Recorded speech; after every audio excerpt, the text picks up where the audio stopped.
everyone, and welcome back to Flow State Tarot. I am fresh out of bed and it's Wednesday, so it's a reading day, and I figured why not just film for the start of our day, a nice little message to continue on our day with. And I just took a little walk, and now I'm over here in my magical little papasan with my netting and my buddies. And I figured, let's just get a little wisdom for today. So I'm going to use this new deck that my friend gave me that I used in the last video, which I love. It's just so beautiful. And then we're also going to just pull from the Buddha Wisdom Divine Feminine box for a piece of advice just for our day. So short and sweet today, but I like to just have guidance for how I make moves each day. It's become more important to me every day to find what it is that I need to focus on for that day, and it makes making decisions easier when I have a concept of this is the energy that's surrounding me. So if that sounds like something that would be beneficial to you, let's see. So we have the Eight of Cups. Look how beautiful these cards are. They're just so stunning. Oh, don't mind my dog. She's playing with her toy. That wake up play. I will add that to the roster. Hey, let me film. Maybe you could be a little playful today, or get in something that makes you feel joyous, With the Eight of Cups, we have a lot of options around us, and we're in this period of surveying these things. We're walking around, we're looking at what's around us, we're thinking about where we want to put energy and emotion, and it could help to let loose a little bit, to run around and have that joyous energy, to play a little bit. It feels like a lot of pressure in everyday life to do what we need to do, to think about things and to make decisions. And that's the part of what we signed up for, being humans on this earth, right? But it can help to loosen up a little bit, run around, get some laughter in. And then when you're presented with options again, it can be a little bit easier to go, I think I'm going to choose this, or this. We also have the Six of Pentacles. So as we walk around and we look at what we are hoping to choose, hey, cut it out. That could be a thing too. You could feel drawn back to something, like your attention could be keep going back to the same thing. Even when you've set it down, you find yourself thinking about it or going back to get the thing or work on the thing. And that could also help you, right? If we decide to kind of put a project on pause, but it doesn't leave our mind, that could be a sign for it really reaching out to have that energy poured into it, Say you're feeling kind of stuck on a project and you put it down, but instead you're thinking of this other one that you kind of started, but you didn't really dive straight in. That could be a sign to maybe pick up this other thing, focus on it for a little while, see how that goes. But with the Six of Pentacles, you're looking at the resources that you have too, and thinking about, okay, how can I use these things to my advantage for my end goal? Bless you, child. Someone is activated right now. Hey, stop. Always the squeaky toy when I'm trying to film too.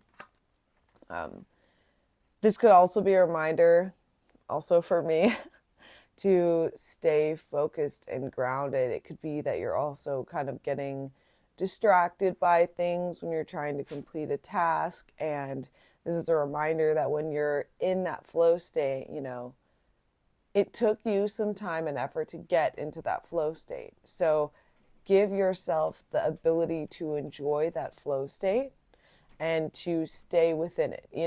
Things all the time are trying to steal our focus and our energy and bring us away from whatever it is that we're trying to do. Obviously, the simplest example of this is your phone. having notifications on and then being drawn away from what it is that you're working on, because we all usually have access to our phone, right? But I think that that's where you can also find power in these projects or whatever it is that you're trying to accomplish or work on, is by, you know, having the wherewithal and the inner power to ignore the distractions when you really need to work on something. Especially if it's like something that may not be as fun or entertaining to do, but it's like you really have to do it. A good example for me is finishing my taxes. Yes, I have an extension, but like those things that maybe it's not like the most fun task that you've ever had to do, but it's important nonetheless, and it's important that it's also done well. Yeah, the Ace of Swords. So putting your energy into this one avenue and making sure that you're channeling it where it needs to go. It's very easy. I'm sounding like a broken record here, but it's easy to get distracted and to put our energy elsewhere. And something that people don't like to hear, but is true for most people, is that multitasking isn't really real. You can't efficiently do more than one task at a time at the brain capacity that it takes to really execute that thing well.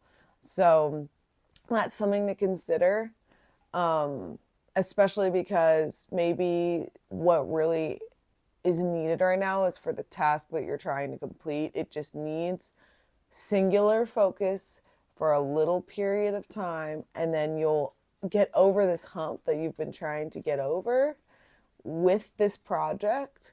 And then it's like, how did I do that? But like in a positive way. You're looking at the outcome of, wow, all it took was me putting my phone on do not disturb and sitting in this room for 2 hours and locking in on it, and then that's what it took for me to get where I wanted to be.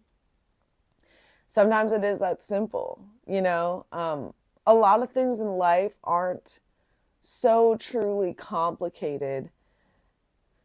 It's just we overthink the things that are needed. An engineering project is a little bit different than, finishing to organize a corner of your room that you've been really wanting to do for a long time, but the visual clutter is overwhelming to you.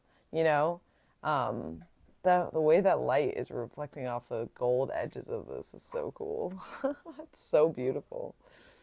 But yeah, so let's pull something from this divine Buddha wisdom here.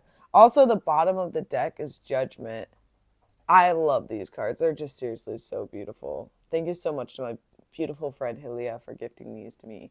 But, be careful not to judge yourself too harshly, especially if, even though the task may not be complicated, you're struggling with it, because that's valid, but that could also be a place for us to observe our inner self and kind of see, why maybe am I struggling with this thing so much? Maybe it's that, you lately have just been really distracted because you're feeling some type of way. And so it's easier to have distractions than it is to focus on this thing.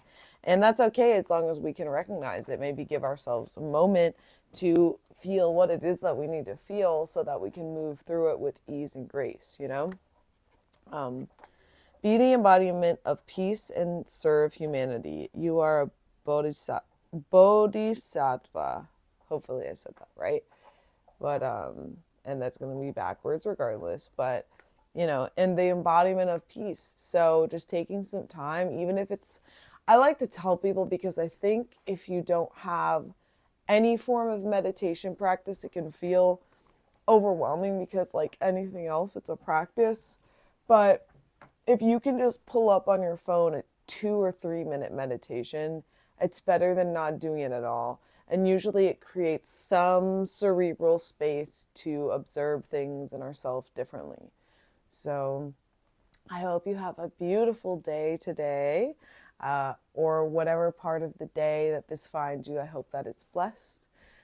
Make sure that you subscribe, like this post, engage with me a little bit, leave a comment about your thoughts, maybe what your hopes are for today, so I can encourage you to move through your day peacefully and getting those things done. And yeah, I hope I'll see you guys soon in the next video.